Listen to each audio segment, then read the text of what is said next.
कि अपने ही हाथों से सर अपना कटाना है हमें, मादर हिंद पे भेंट चढ़ाना है हमें, किस तरह मरते हैं एहरारे वतन भारत पर, ये तमाशा है जो दुनिया को दिखाना है हमें। एक गोरा व्हाइट हाउस में बैठकर भारत की सीज फायर का ऐलान करेगा, ये आपका नेशनलिज्म है। अफसोस होता है मुझे। चेयरमैन साहिबा, मैं शुरुआत में अपनी तरफ से ताज़ियत पेश करना चाहूँगा उन 26 लोगों को जिनका नाम पूछकर और मुसलमान नहीं होने के नाते पर उनको गोली मारकर कत्ल कर दिया गया। मैं ताज़ियत पेश करना चाहूँगा मौलाना इकबाल को, जो पूंछ के मदरसुल ज़ियाउल उलूम के मुदर्रिस थे, उस 5 साला लड़की मरियम को जिसको पाकिस्तान की शेलिंग में उसका पेट फट गया।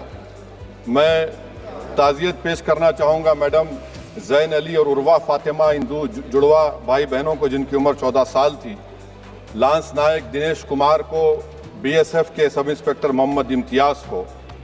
मैं शुक्रिया अदा करना चाहूँगा कश्मीर की आवाम का कि उन्होंने पहलगाम के वाक़े के बाद मस्जिदों से ऐलान किया मजम्मत का, बग़ैर किसी के बोलने पर रोड पर निकलकर उन्होंने पाकिस्तान से आए हुए दहशतगर्दों की मजम्मत की। मैं मुबारकबाद देता हूँ हमारी मुसल्लह अफवाज को कि उन्होंने एक अजीम कुर्बानी पेश की और बहादुरी के साथ ऑपरेशन सिंदूर में भारत को कामयाबी दिलाई। मैं मुसल्लह अफवाज ने पहले 9 दहशतगर्द ठिकानों पर उनको निशाना बनाया और सबसे मेरी नज़र में जो दहशतगर्दी के दिल पर हमला हुआ वो भावलपुर का था और 6 एयरफील्ड, 3 हैंगर और 2 रनवेज को हमने तबाह किया। बाद में ऑपरेशन सिंदूर की कामयाबी की एक अहम वजह यह थी मैडम कि मुल्क में इत्तेहाद और इत्तेफाक पैदा हो गया था, एक यूफोरिया पैदा हो गया था, मगर अफसोस कि हुकूमत ने उसका फ़ायदा नहीं उठाया। मैं आज भी कह रहा हूँ, जिम्मेदारी के साथ कह रहा हूँ कि पाकिस्तानी फ़ौज, पाकिस्तान की ISI, पाकिस्तान का डीप स्टेट, उनका हयाती मकसद ये है कि हमेशा भारत को कमज़ोर किया जाए और अगर हमको इन ताकतों को कमज़ोर करना है तो देश में इत्तेहाद और इत्तेफाक को बरकरार रखना पड़ेगा। अगर हम बुलडोज़र के ज़रिए या फिर लिसानी जबर के ज़रिए या मजहबी फ़िरक़ा परस्ती के ज़रिए अक़लियतों को निशाना बनाएंगे तो हम खुदा ना खास्ता उन पड़ोसी मुल्क के दहशतगर्द तंजीमों को कहीं कामयाब ना हो जाए। मैडम, मैं आपके सामने ये भी कहना चाहूँगा कि इत्तेहाद और इत्तेफाक इस मुल्क में जब मजबूत होगा तो हमको बैनुल अक़वामी सतह पर दिखाने की ज़रूरत नहीं पड़ेगी। मैं आपकी तरफ से हुकूमत से चंद सवालात करना चाहूँगा कि वज़ीर आज़म ने कहा कि खून और पानी एक साथ नहीं बह सकते, आतंकवाद और बातचीत एक साथ नहीं हो सकती। तो मेरा सवाल आपके ज़रिए से वज़ीर आज़म और हुकूमत से ये है, फिर जिन इंसानों को बैसारा की वादी में मारा गया था, क्या आपका ज़मीर इस बात की इजाज़त देता है कि आप ट्रेड बंद कर दिए, पाकिस्तान का एयरक्राफ्ट हमारे एयर स्पेस में नहीं आ सकता, उनकी कश्ती हमारे पानी में नहीं आ सकती, ट्रेड खत्म हो चुका है डायरेक्ट इनडायरेक्टेड, आपका ज़मीर जिंदा क्यों नहीं है? किस सूरत से आप पाकिस्तान से क्रिकेट मैच खेलेंगे जब हम पानी नहीं दे रहे हैं? 80% पानी पाकिस्तान का हम रोक रहे हैं, ये कहकर के पानी और खून नहीं बहेगा, आप क्रिकेट मैच खेलेंगे? मैडम, मेरा ज़मीर तो गवारा नहीं करता कि मैं उस मैच को देखूंगा। क्या इस हुकूमत में इतनी हिम्मत है कि उन 25 मरने वालों को फोन करके कहे कि देखो हमने ऑपरेशन सिंदूर में बदला ले लिया, अब तुम पाकिस्तान का मैच देखो? बड़ी अफसोस की बात है मैडम, अकाउंटेबिलिटी किस पर है? पहलगाम किसने किया? 7.5 लाख हमारी फौज और सेंट्रल पैरामिलिट्री फोर्स है, ये कहां से 4 चूहे घुसकर हमारे भारत के नागरिक को मारे? अकाउंटेबिलिटी किस पर फिक्स होगी? LG पर फिक्स होगी तो LG को बरतरफ करिए, IB पर आती है तो एक्शन लीजिए, पुलिस पर आती है तो एक्शन लीजिए, मगर आप ये समझ रहे हैं कि ऑपरेशन कर दिया और हम खामोश लोग भूल जाएंगे। अकाउंटेबिलिटी फिक्स करना पड़ेगा। मैडम, डिटरेंस आपकी क्या है? आपने सर्जिकल स्ट्राइक किया, आपने बालाकोट किया, फिर ये पहलगाम हुआ, तो आपकी डिटरेंस की पॉलिसी नाकाम साबित हुई, कश्मीर की पॉलिसी नाकाम साबित हुई, 370 हटा दिया आपने एक रियासत को UT बना दिया और उसके बावजूद भी दहशतगर्द वहां पर पहुंच गए। तो और अफसोस मुझे इस बात का होता है मैडम कि पाकिस्तान को हम जानते हैं, पाकिस्तान और इजराइल इस पूरी दुनिया में एक फेल्ड स्टेट है और पाकिस्तान के आर्मी चीफ को जिससे हमारे स्ट्रेटेजिक रिलेशनशिप, इसको अपना दोस्त कहते हैं, उस देश का प्रेसिडेंट उस शख्स को बुलाकर खाना खिलाता है अपने साथ जिसके भाषण से हमारे लोग मारे गए थे। तो क्या आपकी खारजा पॉलिसी कामयाब हुई? आप देख लीजिए। अच्छा, हमारे देश में एक ऐसी तंजीम है जिसका वजूद नफरत की बुनियाद पर और मजहबी अज़बियत को फैलाने के लिए बनाया गया। उनको तकलीफ है सेकुलरिज्म से, सोशलिज्म से, मगर हमारे संविधान के प्रियम्बल में लफ्ज सॉवरेन है। सॉवरेन का मतलब यह है कि हम खुद मुख्तार हैं, हम हाकिम आला हैं, हम अपने मुल्क के मुकद्दर का फैसला करेंगे।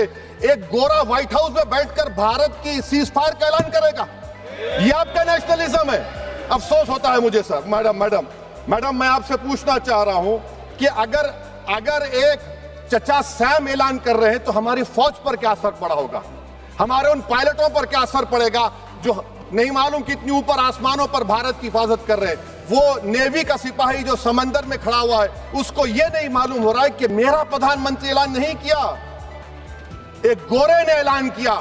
बड़ा ये आपके कैसा होगा ये। मैडम, मेरा सवाल हुकूमत से यह भी है कि हम कोई एडवर्सेरियल कंट्री नहीं है अमेरिका के लिए, हम दोस्त हैं, स्ट्रेटेजिक रिलेशनशिप है। क्या क्या एग्रीमेंट हमने साइन नहीं किया, तो क्या ये दोस्ती निभा रहे हैं? मैडम, मैं हिस्टोरिकल एग्जांपल दे रहा हूं। क्रुश्चेव और टीटो, क्रुश्चेव ने दबाव डाला, टीटो ने कहा मैं नहीं मानता, मैं नैम ज्वाइन करूंगा। मैडम, फ्रांस और यूएसए, डिगोल को जब यूएसए ने दबाव डाला तो डिगोल ने कहा कि तुम दोस्त हो मगर हमारी खारिजा पॉलिसी आजाद ना है। मैडम, वहीं पर आप देखिए गुजराल साहब, जिसको कहते सबसे कमजोर थे, वजीर आजम थे, उन्होंने बहादुरी का मजारा किया, रिफूलिंग करने नहीं दिया। वियतनाम 20 साल यूएसए से लड़ा मगर झुका नहीं, और हम उनको बोल भी नहीं पा रहे। हम तो कोई दुश्मन मुल्क तो नहीं है अमेरिका के, ये आपको समझने की जरूरत है। और मैडम, यहां पर वजीर खारजा ने कहा वो चीन गए, डिप्टी चीफ ऑफ स्टाफ ने कहा कि चीन के इक्विपमेंट एक लाइव लैब था हमारे उनके लिए। क्या आपने कहा चीन को कि तुमने क्यों दिया पाकिस्तान को हथियार? आप नहीं कहे। और मैडम, आप जानते हैं कि रक्षा मंत्री ने कहा कि स्विफ्ट एंड प्रोपोर्शनेट। तो फिर जो इंडोनेशिया मिलिट्री अटैचे ने कहा कि हमको कहा गया मत मारो, हम सेल्फ डिफेंस में भी नहीं मार सकते थे पाकिस्तान को। और अगर आप ट्रंप के बयान को गलत कह रहे हैं कि 5 एयरक्राफ्ट नहीं गिरे, मैं यकीन करता हूं आपकी बात का।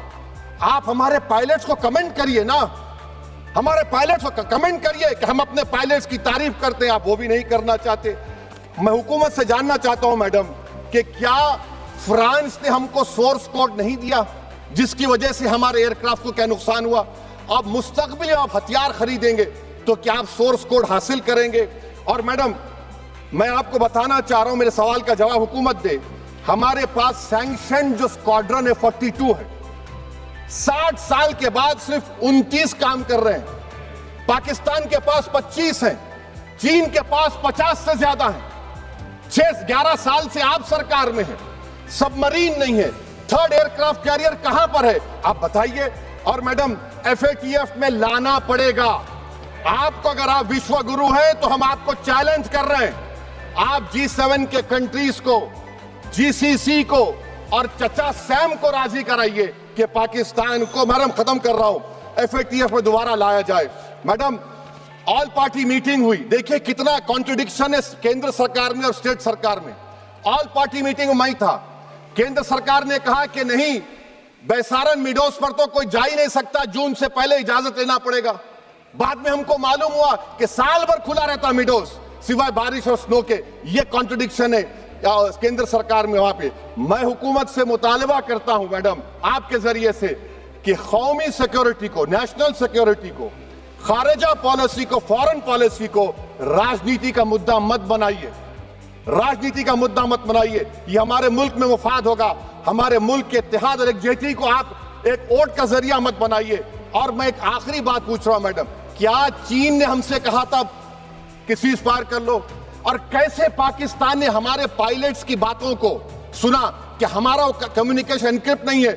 मैडम, आखिर में मैं अपने शेर से इस अपनी बात को खत्म करूंगा कि अपने ही हाथों से सर अपना कटाना है हमें, मादर हिंद पे भेंट चढ़ाना है हमें, किस तरह मरते हैं एहरारे वतन भारत पर, ये तमाशा है जो दुनिया को दिखाना है हमें।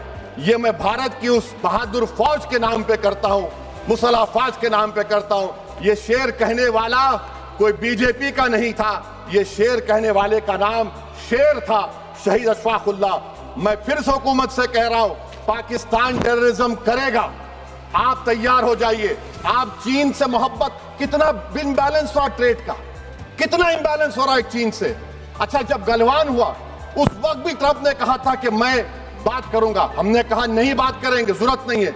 आज ट्रंप हमारे से पहले बोलता है इज्जत नफ्स भी कोई चीज होती है, इख्तिदार में कोई यहां रहेगा कोई वहां रहेगा, मगर इख्तिदार में इकबाल होना चाहिए। बदबख्ती की बात यह है कि आपने इकबाल को खो दिया। बहुत बहुत शुक्रिया। माननीय सदस्य श्री के फ्रांसिस जार्ज जी।